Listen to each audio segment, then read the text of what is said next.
Biz nə üçün arıqlaya bilmirik? Bu önəmli bir sualdır. Hər kəsi düşündürən bir sualdır. Biz niyə arıqlaya bilmirik? Arıqlamamızın qarşısını almaqdan ötəri ilk növbədə tez yatmalıyıq, düzgün yuxu rejimi. Yuxu rejimi qaydasında olmayan insanlar daha çox kökəlir, daha çox kilo alır. İkinci, hər hansı bir hormonal xəstəliyimiz varmı? Bu baxımdan piyələnməsi olacaq xəstələrin ilk döyəcəyi qapı endokrinoloqlardır. Hormonal xəstəlikləri aradan qaldırmadan, səbəblərə tapmadan bu insanların piyələnməsinin qarşısını almaq olmur. Bəlkə hipotiroidisi var, Kuşin xəstəlikləri var. Bunları araşdırmaqdan ötəri mütləq endokrinoloji bir check-up və müayinə olunmaq lazımdır. Üçüncü, qidalanma.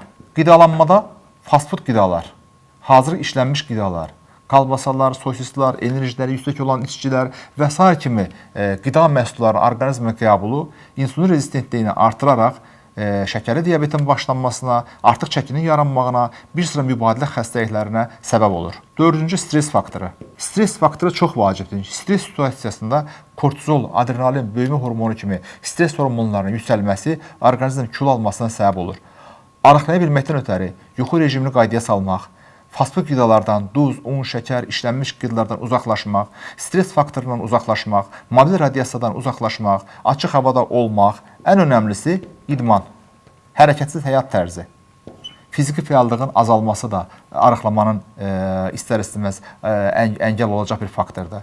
Bu kimi həyat tərzi dəyişikliklərini edərək, altda yatan hormonal xəstəliklərin müalicəsini edərək, səbr məsələsi ilə arıqlama, zamanla insanlar kilo verə bilirlər. Arıqlaya bilmirəm deyiləcək bir xəstə yoxdur. Mütləq şəkildə amma həyat tərzi dəyişiklikləri olunmazsa, yuxu rejimi, qidalanma rejimi, hərəkət rejimi qaydasında olmazsa, o insanlara hansı dərmanları versək də onların arıqlamasında problem olur. O baxımdan biz həkimlər sizlərin bələdçiliyinizik.